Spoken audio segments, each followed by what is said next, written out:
महाभारत का युद्ध समाप्त हो चुका था। धर्मराज युधिष्ठिर ने हस्तिनापुर का शासन संभाल लिया था और पांडव अपनी जिम्मेदारियों में लगे थे। एक दिन शांत और गंभीर माहौल में पांडवों ने भगवान श्री कृष्ण से मिलने की इच्छा व्यक्त की। उनका मन अभी भी जीवन और भविष्य की जिज्ञासाओं से भरा था। युधिष्ठिर ने कहा, हे माधव, हमने द्वापर युग के अंतिम दिन देखे, परंतु हमने सुना है कि कलयुग में मानव जीवन में भारी परिवर्तन आएगा। कृपया हमें बताएं, कलयुग में लोग कैसे होंगे, उनका स्वभाव कैसा होगा और वे मोक्ष कैसे प्राप्त करेंगे। भगवान श्री कृष्ण मुस्कुराए और उन्होंने पांडवों से बोला, हे पांडव, कलयुग के विषय में समझने के लिए तुम एक प्रयोग करो। वन में जाओ और जो कुछ भी विचित्र दिखे उसे देखो और फिर आकर मुझे बताओ, मैं तुम्हें उसका अर्थ समझाऊंगा। यह सुनने के बाद पांचों पांडव अलग अलग दिशाओं में वन में गए। हर भाई ने कुछ अनोखा और विचित्र देखा जो उन्हें हैरान कर गया।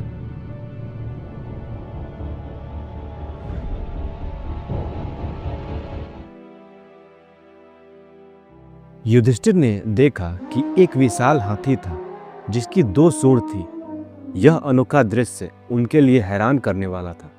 कैसे हो सकता है कि हाथी के 2 सूंड हो? यह तो प्रकृति के नियमों के विपरीत है। उन्होंने यह बात सोचा और लौट आए। अर्जुन ने एक पक्षी देखा। उस पक्षी के पंखों पर वेद की रचनाएं लिखी हुई थी, लेकिन वह पक्षी मुर्दे का मांस खा रहा था। अर्जुन का हृदय व्याकुल हो उठा। ज्ञान और पवित्रता का प्रतीक ऐसा पक्षी और उसका आचरण इतना भ्रष्ट। उन्होंने इसे भगवान श्री कृष्ण को बताने का निर्णय लिया और वो भी लौट आए। भीम ने देखा कि एक गाय अपने नवजात बछड़े को इतनी बार चाट रही थी कि बछड़ा लहूलुहान हो गया था। यह ममता जरूरत से ज्यादा था, जो हिंसक रूप ले चुका था। भीम ने इसे विचित्र समझा और लौटने का निश्चय किया। सहदेव ने देखा कि जंगल में 7 कुएं थे।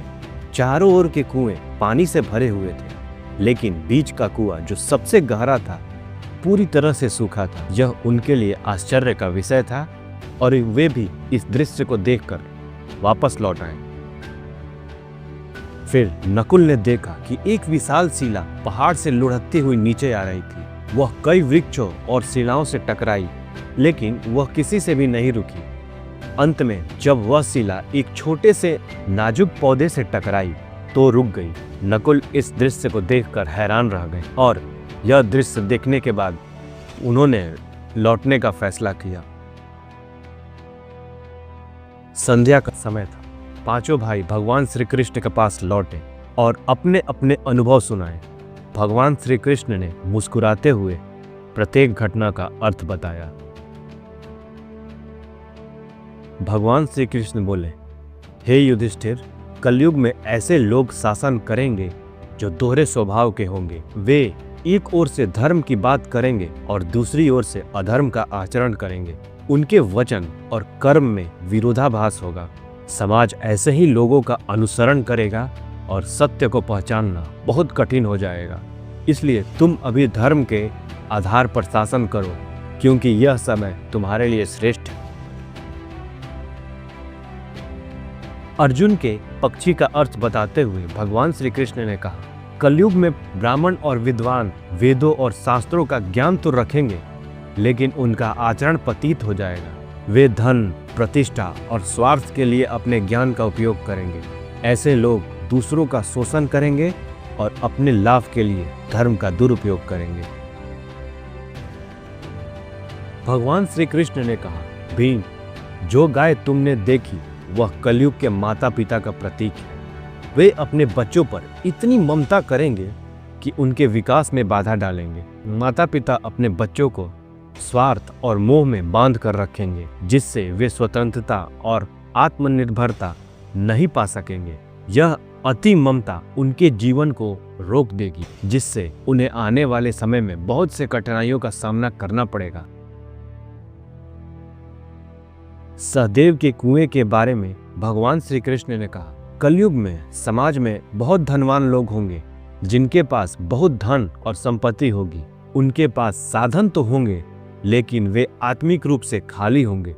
उनके हृदय में दया और परोपकार का अभाव होगा। वे अपने व्यक्तिगत सुख पर धन खर्च करेंगे, लेकिन दूसरों की सहायता करने में उन्हें कोई रुचि नहीं होगी। नकुल की शीला का अर्थ समझाते हुए भगवान श्री कृष्ण ने कहा, कलयुग में मनुष्य का पतन तेजी से होगा। धन, सत्ता और शक्ति उसे रोक नहीं सकेंगे, परंतु वह भगवान का नाम स्मरण करेगा, हरि नाम का सहारा लेगा तो उसका पतन रुक जाएगा। हरि नाम का यह छोटा सा पौधा ही कलयुग में मनुष्य को बचा सकेगा। भगवान श्री कृष्ण ने अंत में कहा, हे पांडव, कलयुग में धर्म का क्षय होगा और अधर्म का प्रभाव बढ़ेगा, परंतु यह मत भूलना कि हर युग में भगवान के नाम की शक्ति सर्वोपरि होगी।